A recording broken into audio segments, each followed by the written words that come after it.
Hello, good evening, students. Today in 11th class physics, we are continuing with the topic Newton's laws of motion.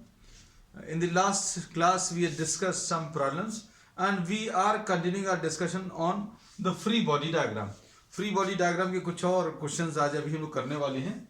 आज का जो question है बच्चों, that is based on once again free body diagram.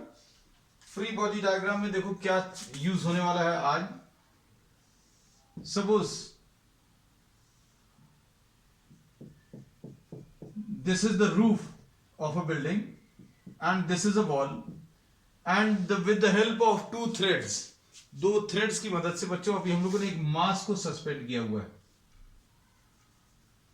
This is the mass which is suspended with the help of two threads. This angle is 30 degrees. ये angle बच्चों 30 degrees है. Mass of this object is 300 newtons.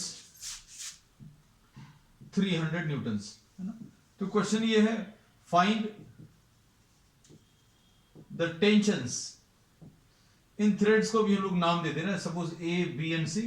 Find the tensions in the thread A B and B C. A B और B C, इसमें आपको tension का calculation करना है. अब हम लोग इसमें सबसे पहला काम क्या करेंगे बच्चों, फ्री बॉडी डायग्राम ड्रॉ करेंगे. फ्री बॉडी डायग्राम अभी हम लोग अगर ड्रॉ करना है, then we will be separating और we will be isolating the system. System को आइसोलेट करेंगे with the help with its surroundings. जैसे suppose for example B point पर अगर सारे फोर्सेस को मार्क करने की कोशिश करें. अगर अभी हम लोग इसको, जैसे अभी हम लोगों ने बताया है पिछले प्रॉब्लम्स में, कि अगर आपको फ्री बॉडी डायग्राम ड्रॉ करना है, just try to remove each constraint. जितने भी कंस्ट्रेंट्स हैं उनको रिमूव करने की कोशिश करिए. कंस्ट्रेंट्स को रिमूव करना मतलब जैसे suppose for example if you are removing this thread BC, अगर आपने ये थ्रेड बीसी रिमूव कर दिया तो क्या होगा. इमेजिन कर सकते हैं बच्चों, सारी चीजें फिजिक्स जानने की जरूरत नहीं है इसके लिए. Just try to imagine that you are cutting this thread at this point. अगर इस थ्रेड को यहां पर कट कर दिया तो क्या होगा, this will fall in downward direction. Downward direction में आ जाएगा, लेकिन ये नहीं आ रहा. क्यों? क्योंकि ये इसको पुल करके रखे. अगर अभी हमने इसको यहां पर कट कर दिया, then this will fall in downward direction. So what is the effect of this thread? We will mark the effect of this thread in terms of force, है ना. और फोर्स कैसे मार्क करते हैं बच्चों?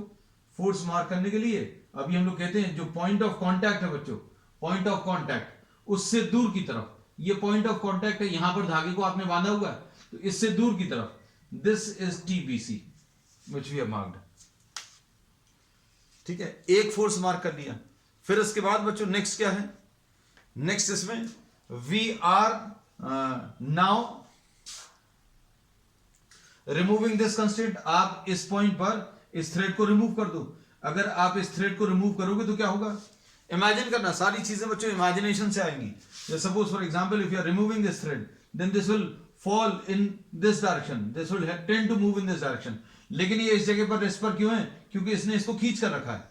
और अभी हम लोगों ने इसमें बताया भी है आपको कि टेंशन इन दी थ्रेड अगर आपको मार्क करना है, तो ये जो पॉइंट ऑफ कॉन्टैक्ट है जहां पर थ्रेड को बांधा हुआ है, वहां से दूर की तरफ अभी आप फोर्स को मार्क कर लो. तो ये बच्चों अभी हम लोगों ने टी बी ए मार्क कर लिया. दिस इज टी बी ए. फिर तीसरा फोर्स क्या बच्चों? तीसरा फोर्स नीचे की तरफ, ये इसका वेट काम कर रहा है और नीचे इसका वेट बच्चों 300 न्यूटन. तो ये अभी हम लोग बोलेंगे ये फोर्स डायग्राम है. What we have done, we have converted this physical situation in terms of force. अभी हम लोगों ने इस फिजिकल सिचुएशन को फोर्स के टर्म्स में कन्वर्ट कर दिया. मतलब अभी हम लोगों ने बोला ये पूरा का पूरा सिस्टम रेस्ट पर है, कुछ भी मूव नहीं कर रहा. और कुछ भी अगर मूव नहीं कर रहा मतलब नेट फोर्स जीरो है. तो अब इसमें ये चीज समझने की है कि ये पूरा का पूरा सिस्टम बच्चों कैसा है? It is at rest. और अगर ये रेस्ट पर है तो क्या होगा? अगर ये रेस्ट पर है, we say that the net force acting on the system will be equal to zero. मतलब अगर आप ये तीनों फोर्सेस का रिजल्टेंट निकालोगे तो वो जीरो आएगा. अगर जीरो नहीं आ रहा होता तो क्या होता? If the net force acting on the system is not zero, then what would happen? The object will move. लेकिन अभी हम लोगों ने ये कहा है, ये एक सिंपल सा एग्जांपल है. जैसे घरों में अभी हम लोग कई बार कई चीजें सस्पेंड करते हैं, धागे से बांधकर कुछ कुछ चीजें बांध कर लटका देते हैं, बिल्कुल वही एक एग्जाम्पल है। आपने क्या किया, आपने अगर इसको, इस ब्लॉक को अगर ऐसा लटका के रखा तो ये ऐसा रहेगा। फिर आपने क्या किया, इसको थोड़ा सा खींचकर यहां कहीं पर बांध दिया, और अगर खींचकर अगर इसको पुल करके यहां कहीं पर बांधा तो ऐसा कुछ डायग्राम आ जाएगा, है ना। तो अब हम लोगों ने इसमें बोला है कि फोर्सेस के टर्म्स में अगर मार्क करें तो ये इसको ऊपर की तरफ खींच के रखें। कैसे पता चलता है, इमेजिनेशन से। इमेजिनेशन से कैसे, आप इसको कट करोगे तो ये नीचे गिर जाएगा। यहां पर इमेजिन करना ये थ्रेड नहीं है, अगर थ्रेड नहीं है तो ये नीचे गिर जाएगा। मतलब ये थ्रेड क्या करके रखे, ये बीसी थ्रेड, इसको ऊपर की तरफ पुल करके रखे। So we mark this TBC. ऐसे इसको इमेजिन करो, इमेजिन करोगे तो ये कैसा रहेगा, if you are cutting this then this will be vertical, this will become vertical. लेकिन ये वर्टिकल नहीं है, एग्जैक्टली क्या है, ये इसको इधर लेफ्ट की तरफ खींच के रखे, टीबीए। अब इन सब का रिजल्टेंट जो है बच्चों 0 आएगा, है ना। अब इसमें देखो बीसी थ्रेड जो है, बीसी थ्रेड का हॉरिजॉन्टल के साथ, बीसी थ्रेड का हॉरिजॉन्टल के साथ एंगल बच्चों 37 डिग्रीज है। This angle is 37 degrees, so this angle is 37 degrees। अब क्या बोलेंगे बच्चों, ये पूरा सिस्टम जो है रेस्ट पर है, और चूंकि ये सिस्टम रेस्ट पर है इसलिए नेट फोर्स जो है, net force on the system will B 0। अब ये नेट फोर्स 0 करने का तरीका क्या है, this we have discussed in the topic vectors. तो अभी हम लोग क्या करेंगे बच्चों, इसको इसके कंपोनेंट्स में डिवाइड करेंगे।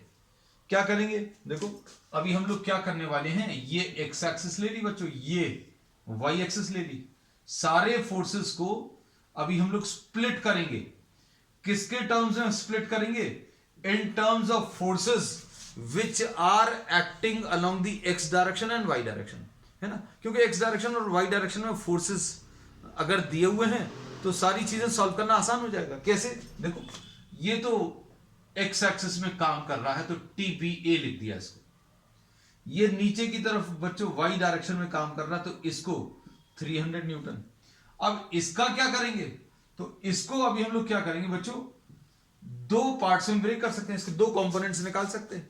कंपोनेंट्स निकालने का तरीका this we have discussed in detail in the topic vectors, है ना। So we will be splitting this into two components, one will be along the X direction and another will be along the Y direction.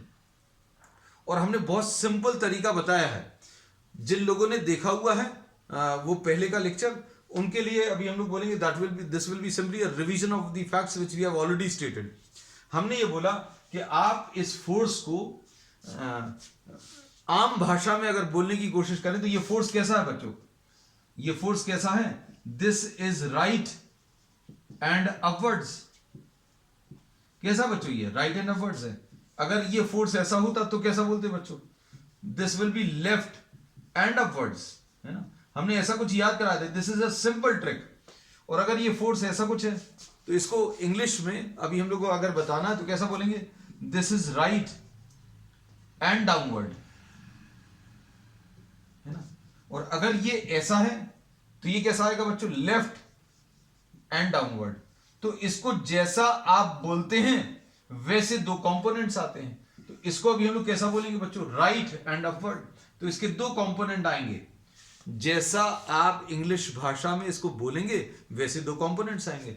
कैसे, एक right की तरफ आएगा और एक upward आएगा, है ना। और कंपोनेंट्स निकालने का ये तरीका भी था कि बच्चों यहां पर परपेंडिकुलर ड्रॉ कर लो, यहां पर परपेंडिकुलर ड्रॉ कर लो, तो एक कंपोनेंट ये आएगा, एक कंपोनेंट ये आएगा। कंपोनेंट मतलब दो टुकड़े।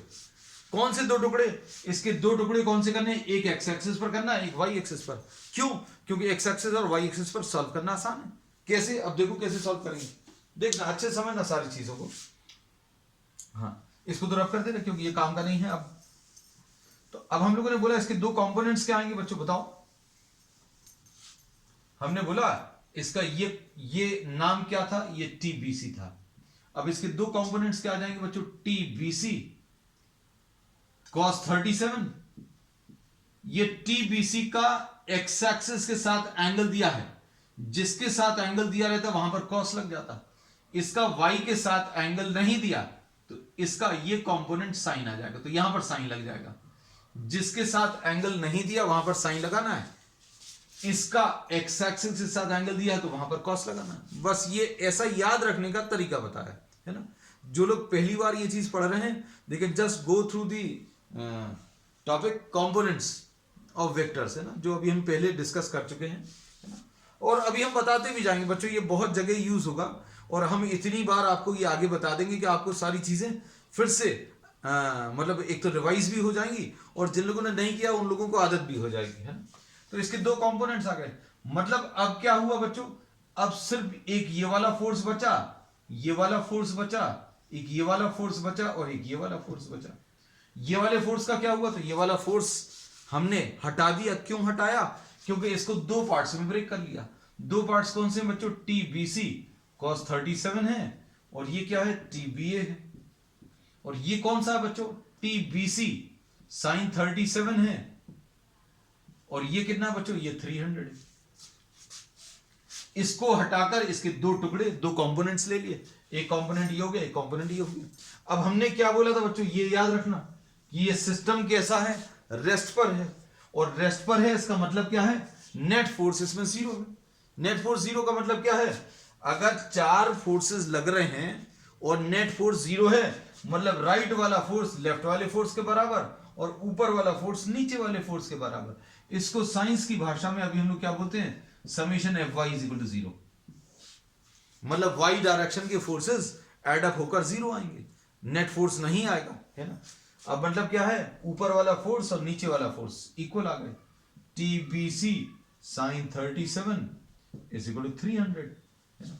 अब साइन 37 की वैल्यू बच्चों कितनी होती है, साइन 37 की वैल्यू ये 3/5 होती है। तो T B C into 3/5 is equal to 300, तो ये 100 आ जाएगा। तो टी बी सी की वैल्यू लो 500 न्यूटन आ गई। तो इस वाले थ्रेड में टेंशन पता चल गया।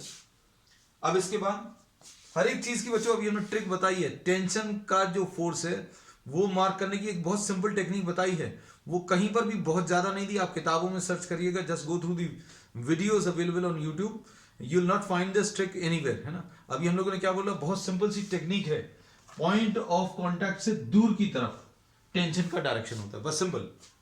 अब इसमें देखो, ये summation F Y is equal to zero ले लिया, फिर summation F X is equal to zero.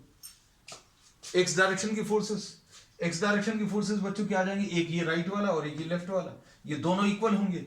अगर ये राइट वाला इसके इक्वल है तभी तो ये कैंसिल करेगा। तो ये कितना आएगा बच्चों, T B A will be equal to T B C cos 37, है ना। और कॉस 37 की वैल्यू कितनी होती है, कॉस 37 की वैल्यू 4/5, टी बी सी मालूम है कितनी है, 500, तो ये कैंसिल हो जाएगा। तो इसका आंसर बच्चों कितना, 400 न्यूटन आ गया। ठीक है, अब देखो अब सुनना। तो बच्चों आज अभी हम लोग जो है, अभी तक पिछले जो क्लास में अभी हमने प्रॉब्लम्स लिए थे, those were problems related to what, acceleration, है ना। कुछ इक्विलिब्रियम के भी थे, रेस्ट वाले कंडीशन के भी थे। आज ये पहला जो प्रॉब्लम लिया है वो equilibrium of this object under the action of two tensions, ये वाला एक टेंशन और ये वाला टेंशन, इन दोनों की वजह से ये रेस्ट पर है। अब सुनना अच्छे से। अब नेक्स्ट बच्चों अभी हम लोग ले रहे हैं नेक्स्ट प्रॉब्लम। देखना अब सारी चीजें, बहुत सारी चीजें अभी हम लोग इसमें बताएंगे। कुछ चीजें अभी हम लोग पहले डिस्कस कर चुके हैं, उनको रिवाइज भी करेंगे। जो लोग पहली बार ये देख रहे हैं, है ना, nothing to worry about, because if you are seeing anything new it will take time, है ना, समय थोड़ा सा लगेगा। और देखते रहिए, बस आपको आदत हो जाएगी। अब देखो क्वेश्चन नंबर 2, क्वेश्चन नंबर 2 बच्चों आज का क्या, एक स्फीयर ले लेते हैं। इसमें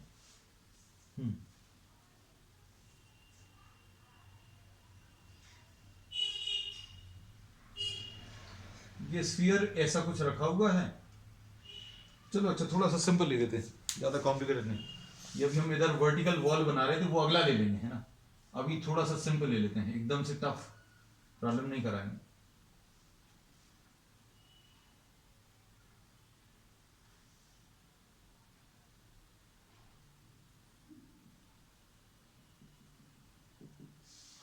ये एक वी शेप का है, एक वेज है ना।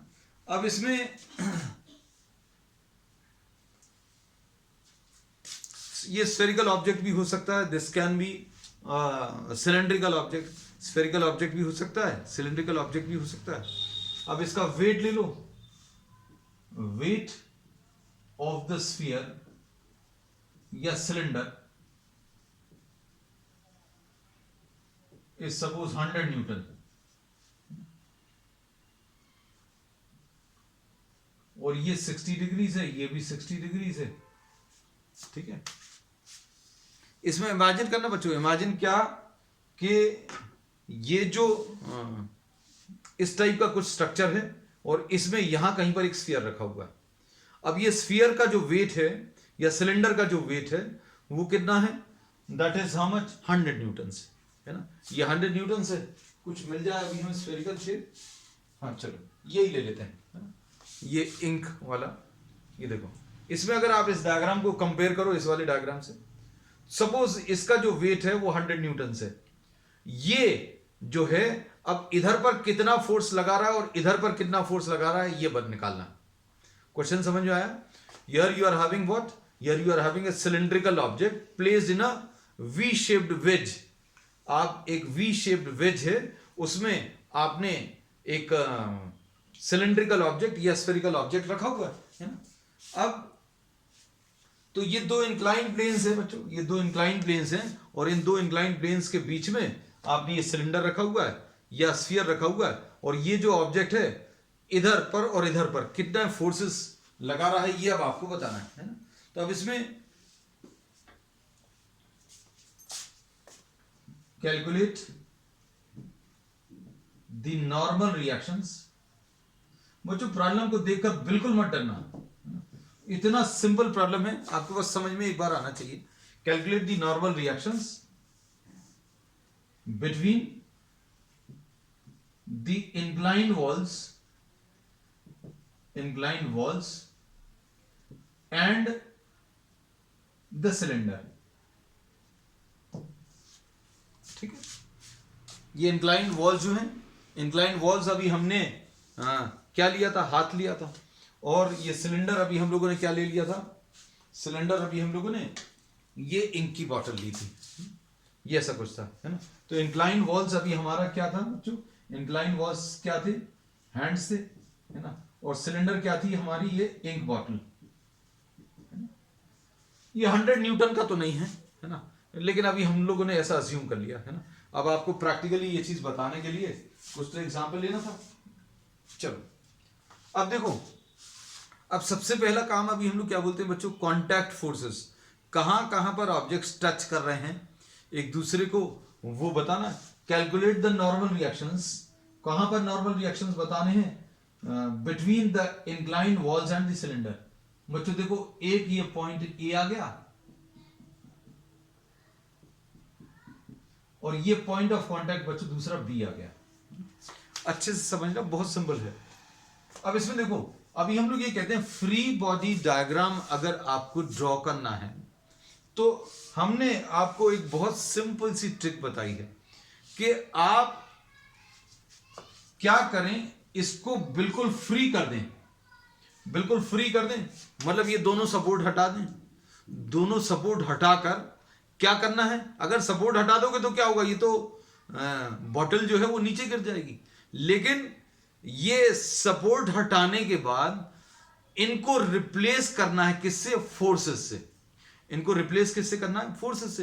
भाई अभी हमें इसको हटाना है और ये कितना फोर्स लगा रहा था बॉटल के ऊपर, वो फोर्स बना देना, है ना। तो अब हम लोग क्या करेंगे बच्चों, देखो ये पॉइंट ए पर सबसे पहले हम एक एक करके हटाएंगे। इमेजिन करो बच्चों कि अभी ये वाले को हटाएंगे, अभी हमने दोनों बना दिए फिर से, है ना। एक एक करके अभी हम लोग इनको हटाएंगे, देखना बहुत सिंपल है, जितना ये कॉम्प्लिकेटेड दिख रहा है उतना कॉम्प्लिकेटेड नहीं है। अब इसमें अभी हमने क्या बोला बच्चों, जस्ट ट्राई टू सी, इसमें अगर आप इसको हटा दोगे, just try to remove this, तो क्या होगा, इमेजिन करो what will happen if you are removing this incline plane. हमने ये जो ये जो लिया था, है ना, अब हम इसको हटा दें तो क्या होगा बच्चों? ये दिख रहा होगा आपको, तो इफेक्ट बिल्कुल क्लियर दिख रहा है, उसमें नहीं भी इमेजिन कर पाओगे। आप इसको अगर हटाएंगे तो क्या होगा बच्चों? This will fall in downward direction, है ना। तो इसको अगर हटा दिया तो ये नीचे गिरने की टेंडेंसी रहेगी, लेकिन क्या ये नीचे गिर रहा है? नहीं गिर रहा। क्यों? क्योंकि ये वाला जो हाथ है, ये वाला जो हाथ है, इसको सपोर्ट देकर रखे हैं। कहां पर सपोर्ट देकर रखे हैं? जहां पर टच कर रहा है। सपोर्ट कहां पर मिलेगा बच्चों? जहां पर टच कर रहा है। अब हम लोगों ने इसको यहां पर टच कर रहे हैं तो सपोर्ट ऊपर तो नहीं मिलेगा, तो सपोर्ट कहां पर मिलेगा? जहां पर टच कर रहा है। तो बच्चों जहां पर ये टच कर रहा है वहां पर परपेंडिकुलर डायरेक्शन में एक फोर्स बना लो। और परपेंडिकुलर बनाने का तरीका सर्कल पे, सिलेंडर पे या स्फीयर में बहुत सिंपल है। क्या करो? सेंटर से पास करा दो। तो इसको अभी हम लोग इस फोर्स को बच्चों, इस फोर्स को NA मार्क कर दे रहे हैं। ये ऐसा क्यों मार्क किया? ये क्या कर रहा है बच्चों? ऐसा कुछ सपोर्ट देकर रखे। तो अभी हमने इसको तो हटा दिया, लेकिन इसको रिप्लेस किससे कर दिया? You have removed the hand but you have replace this by force. अब आपने क्या किया बच्चों? यहां पर क्या कर दिया? एक फोर्स लगा दिया। ये देखो बहुत क्लियरली दिख रहा है, ये फोर्स से आपने रिप्लेस कर दिया। You have removed the hand and you have replace this by what? A force. ठीक, अब ये देखो ये फोर्स बन गया NA। अब इसके बाद बच्चों इसको हटाओ, इसको हटाओगे और इसको रिप्लेस कर दोगे बच्चों किससे? NB। NB से रिप्लेस कर दिया, है ना। अब क्या बोल सकते हैं बच्चों इसमें? तीसरा फोर्स कौन सा है? तो तीसरा फोर्स बच्चों इसका वेट है। वेट कितना है? 100 न्यूटन। बस ये इसका क्या आ गया, जिसको अभी हम लोग बोलते हैं फ्री बॉडी डायग्राम। अब ये फ्री बॉडी डायग्राम बन गया बच्चों। अब फ्री बॉडी डायग्राम बन गया। अब क्या करेंगे बच्चों? ध्यान से देखना, क्या कर सकते हैं?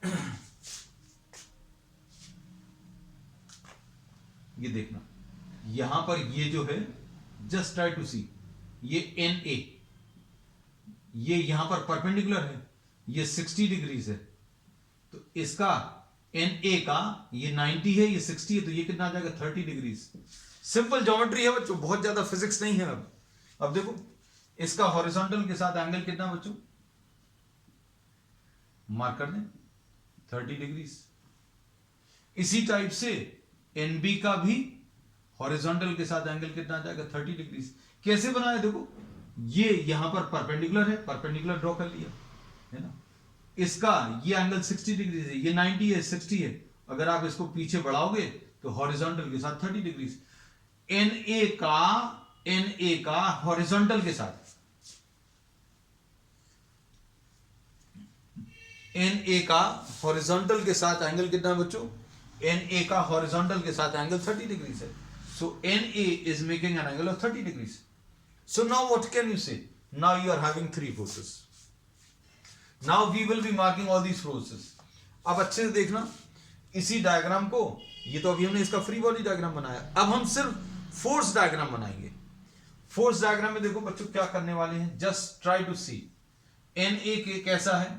ऐसा ऊपर की तरफ लग रहा है, ये देखो NA ये ऊपर की तरफ, NB कहां? ऊपर की तरफ लेकिन लेफ्ट साइड, ये NB। और ये कितना बच्चों? ये 100 न्यूटन। अच्छे से समझना बच्चों, देखो ये NA इधर कहीं पर बना लिया, ये NB कहां पर बना लिया बच्चों? NB यहां कहीं पर बना लिया। और इनका NA का हॉरिजॉन्टल के साथ एंगल 30 डिग्री है। NB का बच्चों,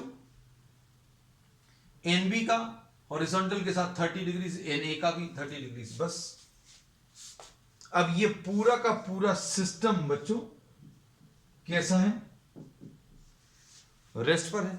this entire system is at rest. और अगर ये रेस्ट पर है तो क्या करेंगे? Summation Fx is equal to 0 and summation Fy is equal to 0। मतलब x डायरेक्शन की फोर्सेस और y डायरेक्शन की फोर्सेस 0 कर लेंगे। अब देखो इसमें ध्यान से, अब इसमें सबसे पहली चीज क्या करेंगे बच्चों? इसके कंपोनेंट्स निकालेंगे। कंपोनेंट्स निकालने के लिए मन में पहले इसको इंग्लिश में बोल कर देखो, कैसा बोलेंगे बच्चों इसको बोलेंगे राइट हैंड अपवर्ड्स। इसको कैसा बोलेंगे बच्चों, इसको लेफ्ट हैंड अपवर्ड्स बोलेंगे। तो एक लेफ्ट वाला आएगा, एक अपवर्ड आएगा। और कितने कितने आएंगे बच्चों, NB cos 30 आएगा, और ये बच्चों कितना आ जाएगा, NB sin 30 आ जाएगा। NB का x के साथ एंगल दिया, यहां पर cos आया, NB का इसके साथ एंगल नहीं दिया तो sin आ गया। अब इसको देखो, यहां पर इसको कैसा बोलेंगे बच्चों, राइट एंड अपवर्ड्स। तो बच्चों ये राइट आ गया, एक अपवर्ड आ गया, तो ये कितना आएगा, NA cos 30, और ये कितना आ जाएगा, NA sin 30। बस अब क्या करना है, अब हम लोग इसको और इसको इक्वेट करो, summation F X is equal to 0। Summation F X is equal to 0 का मतलब क्या है बच्चों, अभी हम क्या करें, इसमें बहुत सारा कंफ्यूजन हो रहा है। तो अब हम लोग, तुम लोगों को हो रहा होगा, लेकिन अभी हम तुम ही लोगों की तरफ से बोल रहे हैं कि भाई अब हम NA को नहीं देखेंगे, क्या देखेंगे, NA cos 30 देखेंगे, और कौन सा देखेंगे, NA sin 30 देखेंगे। अब NA नहीं बनाया, क्यों नहीं बनाया, क्योंकि इसके दो कंपोनेंट्स निकाल लिए। अब उसके बाद NB को नहीं देखेंगे, अब क्या आ जाएगा, NB cos 30 आ गया बच्चों, और ये वाला कितना आ गया बच्चों, NB sin 30 आ गया, है ना। अब नीचे की तरफ क्या आ गया बच्चों, नीचे 100 आ गया। ठीक है, अब ये थोड़ा सा कम कंफ्यूजन वाला डायग्राम है ना। आपको वैसे इसी की आदत हो जानी चाहिए, और बहुत अच्छी प्रैक्टिस हो जाएगी तो इसी में आप सॉल्व कर पाओगे, और बहुत अच्छी प्रैक्टिस हो जाएगी तो आप इसी में ये सब कुछ काम आप यहीं पर कर सकते हैं। If you practice it well then you will be able to solve this entire problem in the same diagram itself, इसी में सॉल्व हो जाएगा। लेकिन it is just a matter of practice, है ना। हम आपको सिर्फ कॉन्सेप्ट्स और बता सकते हैं बच्चों, आप किसी भी टाइप के प्रॉब्लम में ये सारी चीजें अप्लाई करेंगे, ये प्रॉब्लम्स बनेंगे, है ना। हम आपको दिखाएंगे, हम आपको और कुछ सेशंस लेने वाले हैं जिसमें will be discussing in detail about what the free body diagrams, है ना। इसी को अभी हम लोग आगे बढ़ाते चलेंगे, क्योंकि रोज अभी आपने देखा होगा पिछले सेशन से क्वेश्चन जो है थोड़े से टफ होते जा रहे हैं, है ना। अब इसमें अभी हम लोग क्या बोलेंगे, summation F X is equal to 0 का मतलब क्या है, NA cos 30 will be equal to NB cos 30, मतलब ये वाला फोर्स इस वाले फोर्स को कैंसिल करेगा।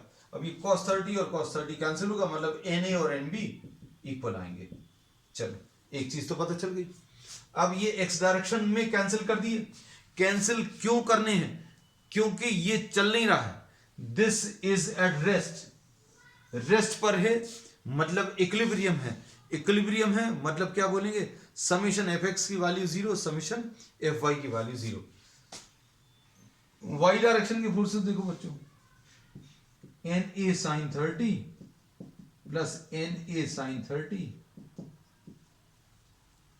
विल बी इक्वल टू, ये ऊपर वाले फोर्सेस, ऊपर वाले फोर्सेस नीचे वाले फोर्सेस को कैंसिल करेंगे, ऊपर वाले फोर्सेस नीचे वाले फोर्सेस के बराबर आ जाएंगे। और इसमें फिर बच्चों अभी हम लोग क्या कर सकते हैं, ध्यान से देखना, NA इंटू साइन 30 की value 1/2, NA sine 30 plus NB sine 30 था बच्चों, NA sine 30 plus NB sine 30, और NA और NB इक्वल है ना।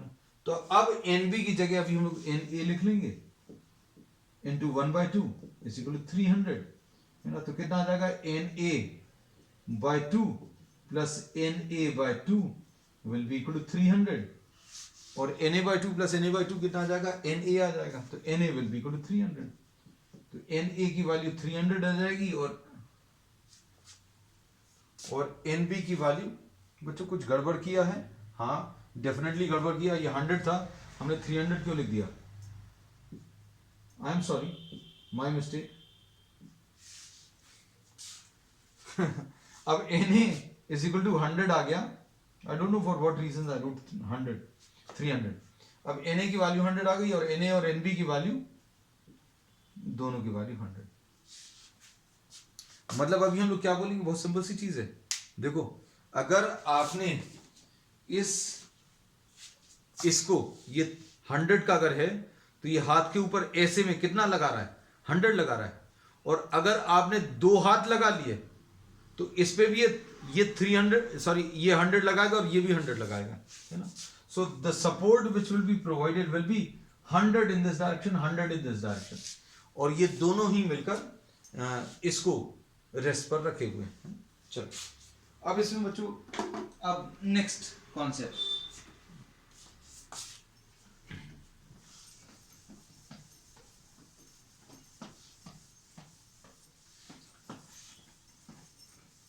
इसका एक वर्टिकल वॉल वाला बच्चों वो अभी हम लोग नेक्स्ट टर्न पे लेंगे क्योंकि इट विल टेक टाइम। अभी बहुत सिंपल सा छोटा सा प्रॉब्लम ले रहा है, एकदम छोटू सा।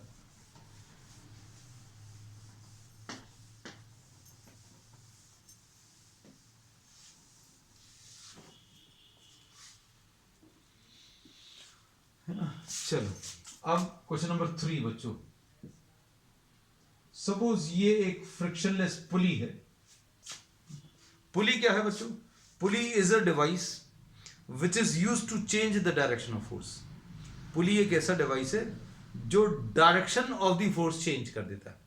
Direction of the force change कर देता है मतलब अभी हमें अगर एक हॉरिजॉन्टल फोर्स अवेलेबल है, एक हॉरिजॉन्टल फोर्स अवेलेबल है और उसको वर्टिकल में कन्वर्ट करना है।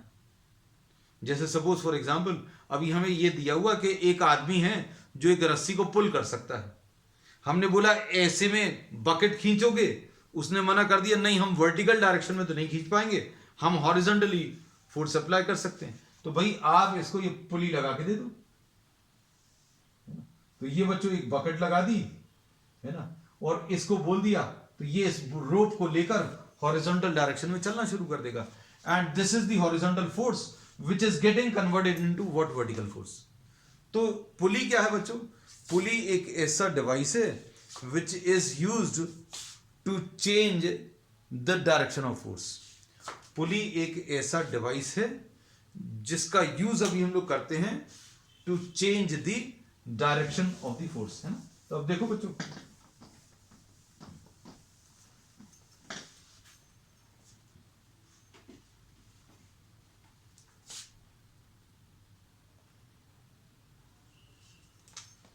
Suppose for example question number 3, इसमें क्या ले लें, ये एक पुली है और इसमें सपोज ये 5 kg है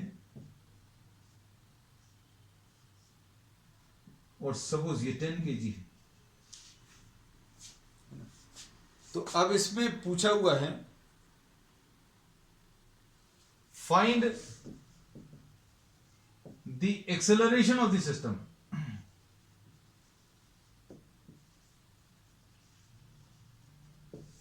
find the acceleration of the system. Acceleration of the system अगर आपको बताना है तो इमेजिन करो बच्चों ये कैसा मूव करेगा। ये 5 kg, ये 10 kg, what will happen? 10 kg will move downward.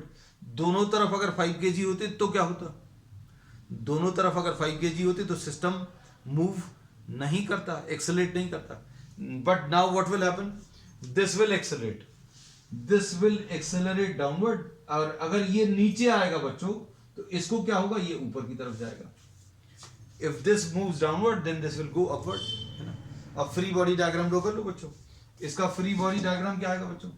ये 10 kg है, अच्छे देखना। नीचे की तरफ क्या आएगा? mg। नीचे की तरफ क्या आएगा बच्चों? mg। और टेंशन का डायरेक्शन अभी हम कैसा मार्क करते हैं बच्चों? ये बोलते हैं कि पॉइंट ऑफ कांटेक्ट से दूर की तरफ, ये पॉइंट ऑफ कांटेक्ट है, यहां से दूर की तरफ ये t आ गया। और इसमें एक्सेलरेशन कैसा बच्चों? एक्सेलरेशन इसमें नीचे की तरफ है। अब इसका फ्री बॉडी डायग्राम ड्रॉ करो 5 kg का। तो बच्चों ये 5 kg है, नीचे की तरफ क्या आ जाएगा? 5g आ जाएगा, mg बोला। अब इधर पर टेंशन का डायरेक्शन क्या आएगा बच्चों? तो यहां पर भी टेंशन का डायरेक्शन पॉइंट ऑफ कांटेक्ट से दूर की तरफ t। तो यहां पर भी t, यहां पर भी t, क्योंकि थ्रेड सेम है। थ्रेड अगर चेंज होगा तो ही टेंशन चेंज होगा, नहीं तो नहीं चेंज होगा। और ये कैसा एक्सेलरेट कर रहा है बच्चों? ये ऊपर जा रहा है, ये ऊपर जा रहा है, ये नीचे आ रहा है, ये ऊपर जा रहा है। अब ये अगर नीचे जा रहा है तो कौन सा वाला फोर्स बड़ा रहेगा? इसमें अगर ये नीचे की तरफ एक्सलेट हो रहा तो अभी हम लोग क्या बोलेंगे बच्चों? इसमें ये 10G बड़ा रहेगा। नेट फोर्स कितना आ जाएगा बच्चों? Net force will be 10G minus T, और this will be equal to what? Mass into acceleration, 10 into A. इसमें कौन सा बड़ा रहेगा? तो इसमें since this is moving upward तो ये ऊपर वाला फोर्स बड़ा रहेगा। मतलब क्या लिखेंगे नेट फोर्स बच्चों इसका? T minus 5G, this will be equal to mass into acceleration. अब इन दोनों को ऐड कर लो तो आपको एक्सेलरेशन मिल जाएगा जो कि पूछा हुआ था। 5G will be equal to 15A and A will be equal to 5G upon 15। A की वैल्यू बच्चों कितनी आ गई? G/3। ठीक है, तो बच्चों अब आज के लिए इतना ही। We will continue with many more such problems on the next one. That's all for today.